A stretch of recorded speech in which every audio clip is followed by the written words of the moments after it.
It's a death-defying life I lead. I take my chances. I die for living in the movies and TV. Last week, I ended up the video right here. This is Henry N. Hall, and this is where the original basketball court at Wichita State was.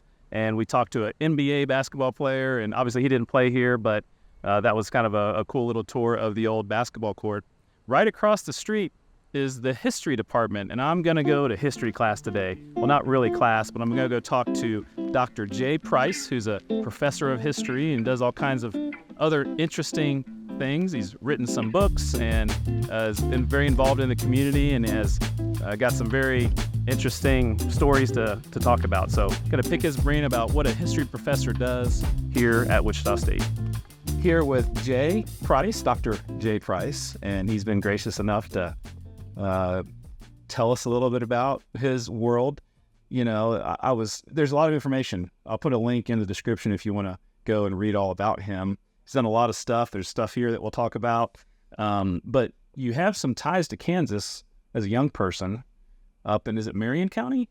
That's right. When I came here in 1999, I was starting to do some genealogy, and I realized I had two ancestors buried in the Hillsborough area that had no knowledge about the Kansas tie here. I thought the whole family was from Michigan. Nope, from Kansas. So I did some ghost town type videos up there.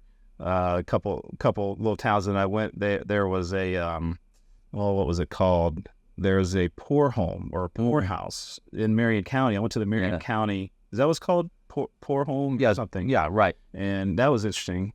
Just learning about. I didn't know what that was coming from Ohio. I'd never really heard of that. And so there was one not too far from Hillsborough, actually.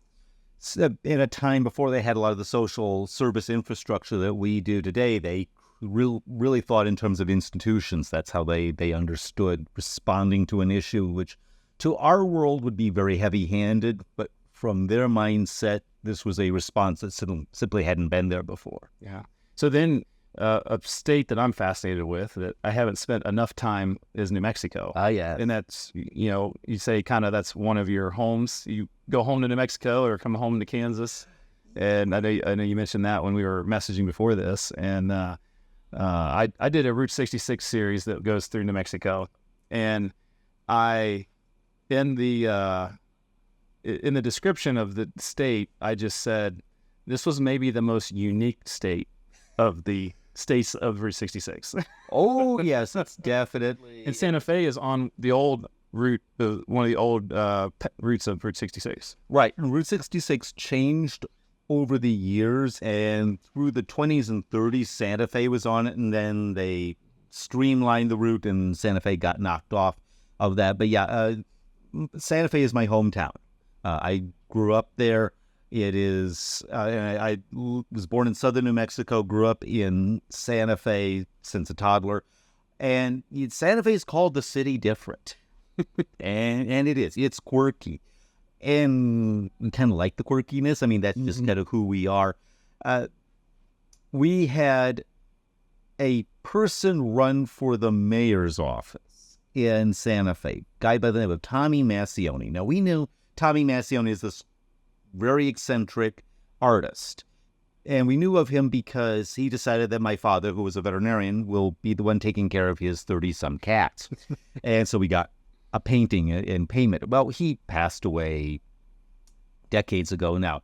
A person claimed to be a spirit channeler and claimed to be able to channel his spirit, and then ran for the mayor's office and would say that if she were elected, she would invoke his spirit, and therefore Tommy Massioni would be mayor of Santa Fe. Didn't win, but this is a Santa Fe type of thing. Yeah. But yeah, there's a lot of old stuff in Santa Fe. Some of the oldest stuff in the United States. Totally. Yeah. It was funny. We were in the Plymouth area in Massachusetts on vacation. One time they said, oh, yes, the Plymouth Plantation and the Mayflower in 1620. And we say, yeah, our city was founded in 1610. So our city was already 10 years old by the time you were. They did not like that response.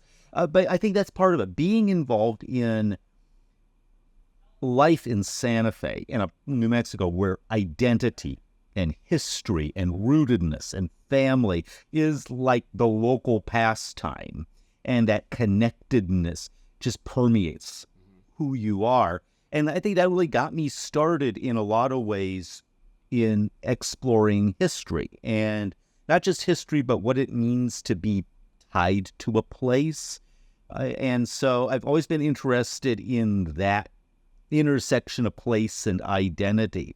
Now, my family gave me a lot of encouragement and so forth. When I was a little kid, my grandparents lived about a half mile away, and I would spend weekends with them. And instead of telling me bedtime stories, they would tell me what it was like when they were growing up. And it was like, what do you mean you didn't have TV? How did this work? And Grandpa landed at D-Day. He served in World War II, survived, and would tell me a little bit about that. I was mainly interested in the troop ship, but he would tell me what it was like. And so it was that sort of identity and family tie-in that got me started on this. I've long said that genealogy is sort of the gateway to history, that you start in genealogy and, this is how that all ties in.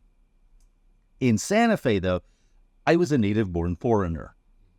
I was born in New Mexico, so I'm a native New Mexican. But our families have been here for centuries, like 300 and 400 years. Who are you?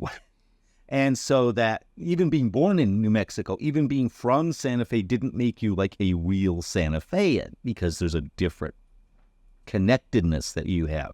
And so I've, because of that, been interested not just in identity and connection and community, but also the folks who don't always fit in. Mm-hmm. How does somebody who's not of the dominant group, not of the larger milieu, navigate that? And so if not exactly the outsiders, the people who are part of the locale, but not always fitting in, has always been an interest in mine. Gotcha.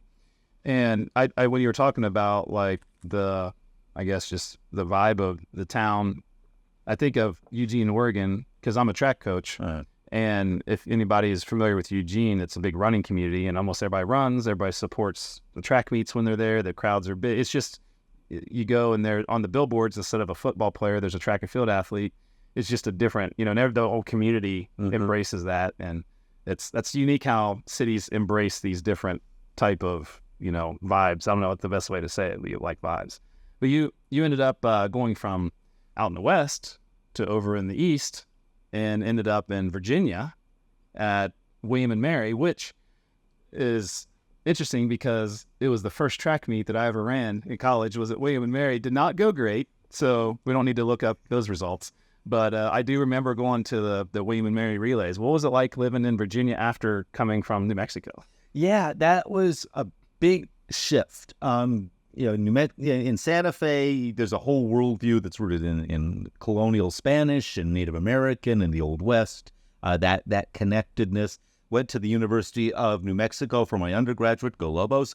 And then for my master's degree, I went into government at the program at William and Mary, College of William and Mary.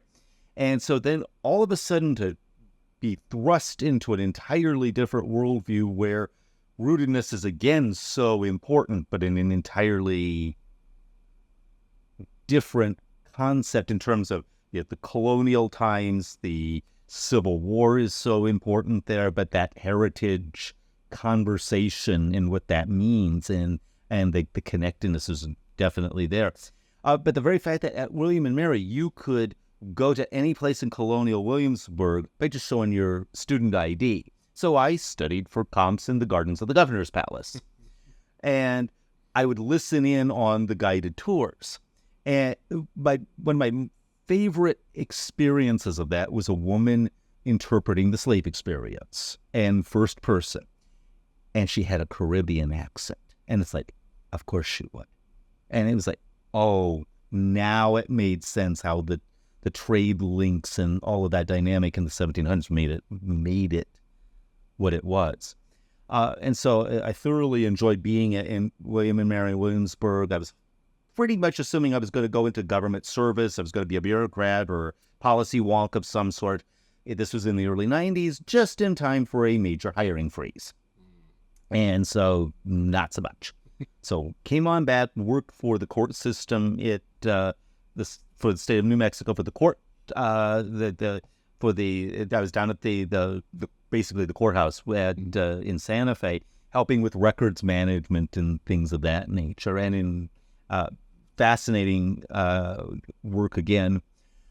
Then I hear about this program at Arizona State called Public History, and I was like, well, what's this? We had family friends who worked in archives and so forth, and they talked to me about this. So I talked to the program director, who was a really nice, very, very nice guy, Noel Stowe, and he took me under his wing. I'm sure he wondered why he did that because I was a quirky student, but he was very patient with me, and I appreciate that definitely. But I came out then to Arizona State to work in this public history program. And so and public history is a weird thing to do academically, because it's basically don't do what everybody else is doing right now. Don't be in the classroom, be out in the community. So there's that mindset to talk to local populations, talk to people, get out and about, do guided tours. I worked in the governor's office for one internship. And just that awareness of how the world worked was really fascinating. But again, it's west, but it's not New Mexico west. Right. I was going to say, people might think that they're not been there. New Mexico and Arizona, they're out there. Yeah. What's the difference between, if you were to say, you think about like the significant differences between, so even though they're kind of geographically, it's kind of like Kansas, Nebraska. People think, yeah, if you're from Ohio, where I'm from, well, it's all the same, but it's definitely different. New Mexico, Arizona, what's the differences? New Mexico has a much stronger tie to the Mexican-American, Hispanic, Latino story, as well as the Native American story. Now, Arizona absolutely does as well, but Arizona has a lot more of the cowboy background is certainly part of that. Tombstone and all that, yeah. Exactly. The other thing that is big about Arizona compared to New Mexico is about rootedness. And there are certainly transplants. I mean, my family was. There are a lot of people who are transplants to New Mexico, but there's a rootedness that goes back generations. In Arizona, almost everybody's from somewhere else. So there are a lot of people in Phoenix and Tucson and so forth. I mean, when you're in Phoenix or Tucson, the way you introduce yourself is by asking where you're from, because it's simply assumed you're going to be from somewhere else, and probably right. So that transplant culture where nobody's a local. It's like Florida in a way. Yes. Yeah. Very much so. My parents retired and went to Florida. So when you're from Ohio, you go to Florida. When you're from out here, you go to Arizona. Yep. Yeah. So you end up making your way back to Kansas. How did that happen? And what do you do here? Okay. Sure. Well, when I got my PhD at Arizona State, I looked for found a position with the Department of the Army, actually looking at Asian American World War II veterans. And so I moved from Arizona out to Monterey, California, which was a really, really nice place. I've spent a little time there. I know exactly what you're talking about. Yeah, it's pretty nice. I spent a week there one night. I like how you said that. I get what you're saying. And it's like, oh, this is a great opportunity, but it was a temporary position. It wasn't going to last. Thrilled to be there, but it wasn't going to last. I got a position here at Wichita State. So in academia, you go where the job is. And if the job is in Wichita, Kansas, or upstate New York, you guess where you're going. That's how I came here. The coaching job was here. Yeah, you got to go where the jobs are. Right. And so I was hired on to run what was called at the time the Public History Program. And I since renamed it the Local and Community History Program to really highlight the fact that we want to encourage students to be aware of this as a place worthy of study and that it can teach us a lot of things. Right. So I came here in 99, so 25 years already. And as a transplant, it was about being open to new opportunities. And I've long said that Kansas is a place that if you give it a chance, it'll give you a chance. But you can't just sit in your office and let this happen. You've got to get out into the communities. You have to get out and do a lot of road tripping and just see what's going on and start piecing things together. Yeah, and obviously I'm from Ohio and have the road tripping is what we do here on the YouTube channel. And so, yeah, I absolutely love it. And it's just like, it's just never ending. I had somebody say, don't you think you'll run out of things to make videos about? I'm like, in Kansas, I mean, there were so many ghost towns, you know, as people were exploring west and coming out here. And I'm a novice. I tell people I'm a fan of history, not an expert. There was someone like you at college where I went to that got me kind of going, thinking about history and being fascinated by it. But yeah, I know I teach people how to run, that I'm learning as we go about some of the stuff that you and your, some of your compatriots do. But yeah, Kansas seems like every time you find something else out, it leads to 10 more interesting things that you didn't know were there. And 10 more interesting people as well. I keep saying that local history is a team sport. No one person can do this by themselves. You need that set of connections of people who've done their own genealogy, or they've looked into a certain part of the local story, or they've taken this on as their personal cause, and they're collecting records that you're just not going to find anywhere else. And so it's a learning experience for my students to realize, sorry, but not everything is on Google. Not everything is easily found. You have to do some digging. You might have to actually go out and, heaven forbid, talk to someone because that's where the story is, and it doesn't exist anywhere else. Yeah. And it takes long hours and days and weeks and months and years it's not a one and done. You don't just swoop in, hey, who are you? And then off you go again. It's that sense of knowing somebody and then knowing somebody, and over the years you get to know people, and then things start knitting together. You know, I was thinking, I obviously do a lot of small towns and ghost towns, and those towns, the rural towns keep getting smaller. You know, the jobs aren't there and the people leave, and there's less people to find to tell those stories. But there is a fascination with, you know, obviously there's this channel and lots of other channels that more popular than mine that people are interested in that. What is it about us that we're interested in a place that maybe we've never been, maybe we'll never go, but why did it get smaller? Why this building is still standing here? It really doesn't have much function anymore, you know, or something like that. Why do we think about that? Why is that interesting? The founder of the program that I now direct, Hal Rothman, coined the term neo-native. And the neo-native is the person who comes into a community or into a place, into a location, and embraces it, takes an interest in it. Hey, why is that? Because folks who are from there, well, everybody knows that's the Smith farm. And no, it hasn't been the Smith. The Smiths haven't lived there in 25 years, but everyone knows it's the Smith farm. And, well, who cares? Well, the Smiths happen to be thus, dun, dun, dun, dun. And so people know about that if you know to look for it, but it's just common knowledge. And so that interest in place, you almost need that chemical reaction of transplants. It's the transplants who bring that awareness of local meaning.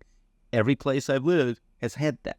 So Santa Fe, New Mexico became Santa Fe because the Santa Fe Railroad and a group of artists and thinkers coming in from the East discovered Santa Fe in the early part of the 20th century.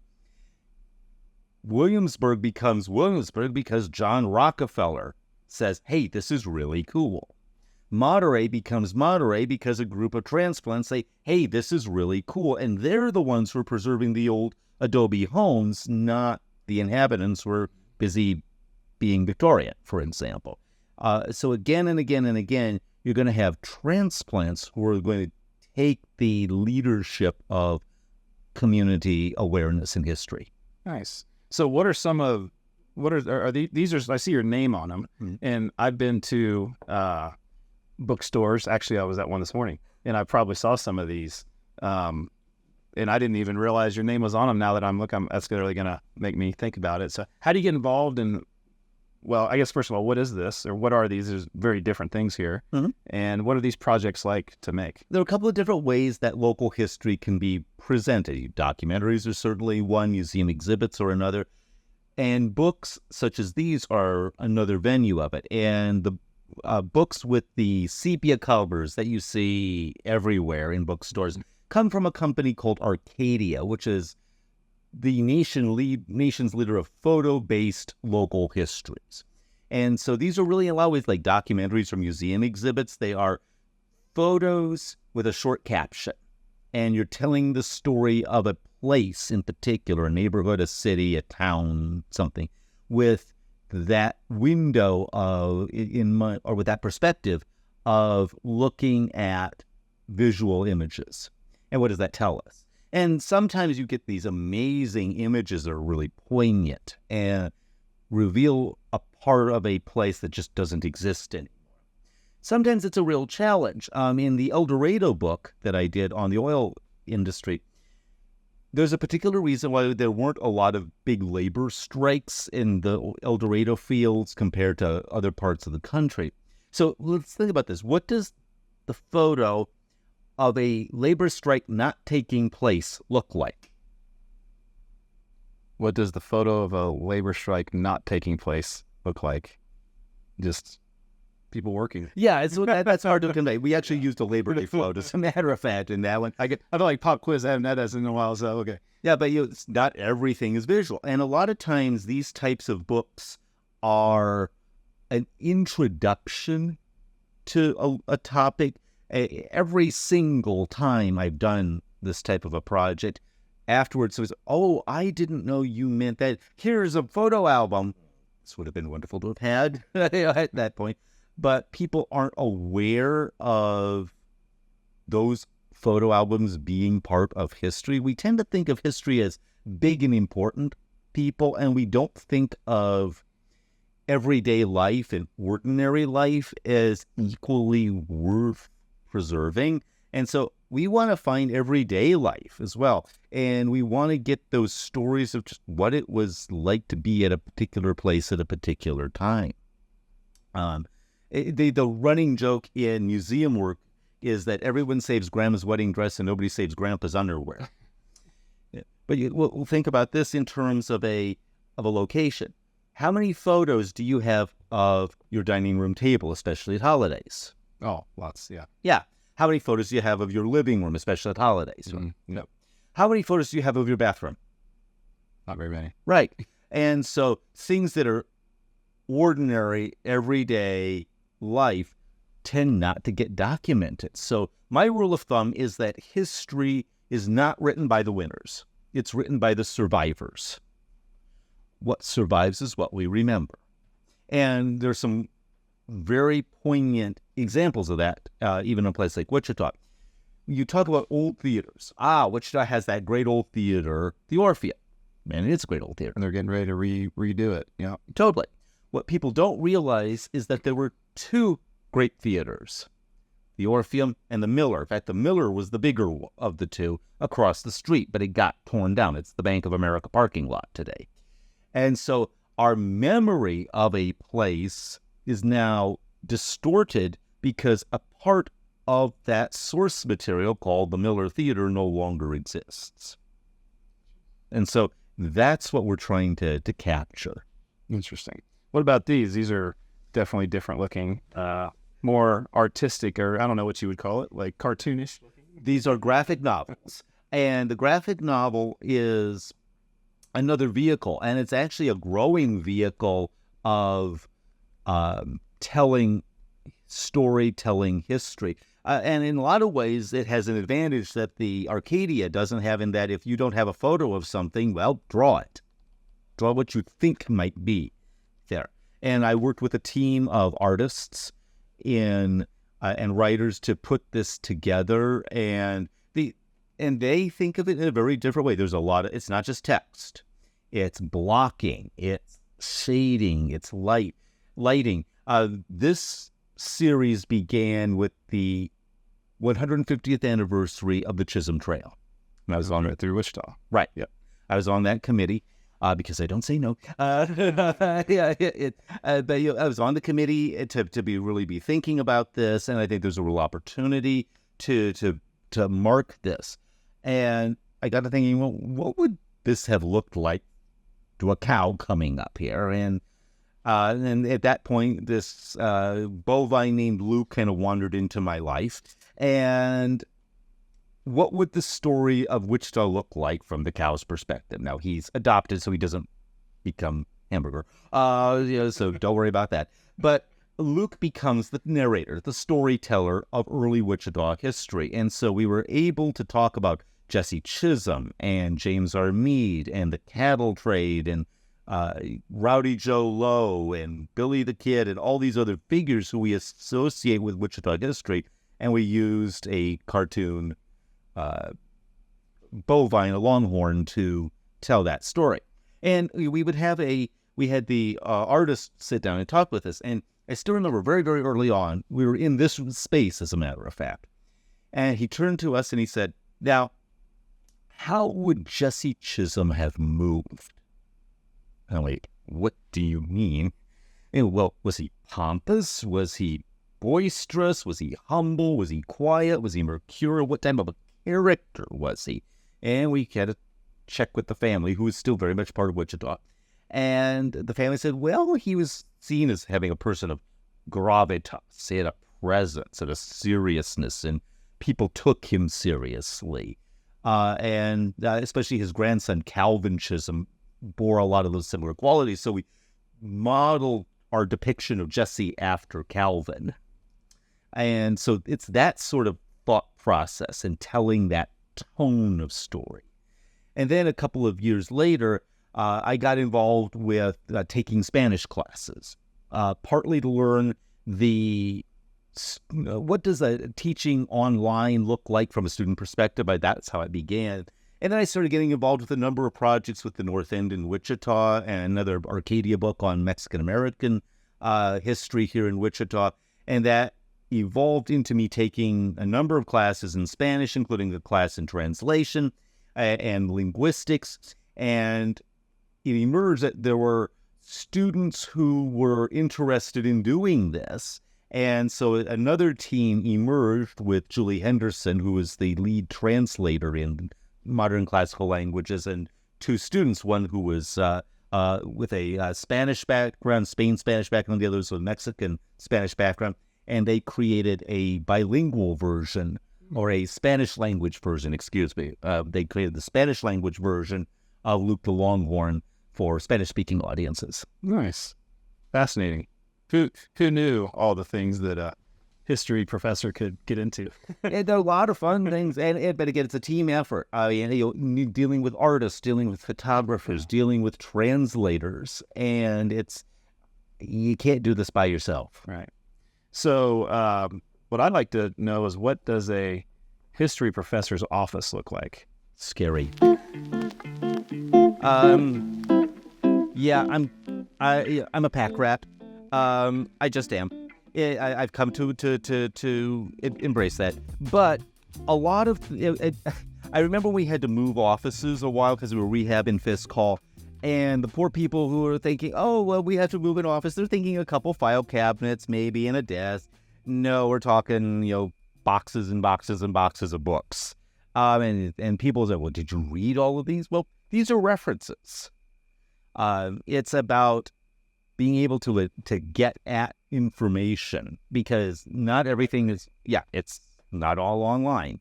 Probably one of my favorite things, and people notice this, is this chart from Arizona. These are Arizona riverboats. We think that there are riverboats in Arizona, but there absolutely are.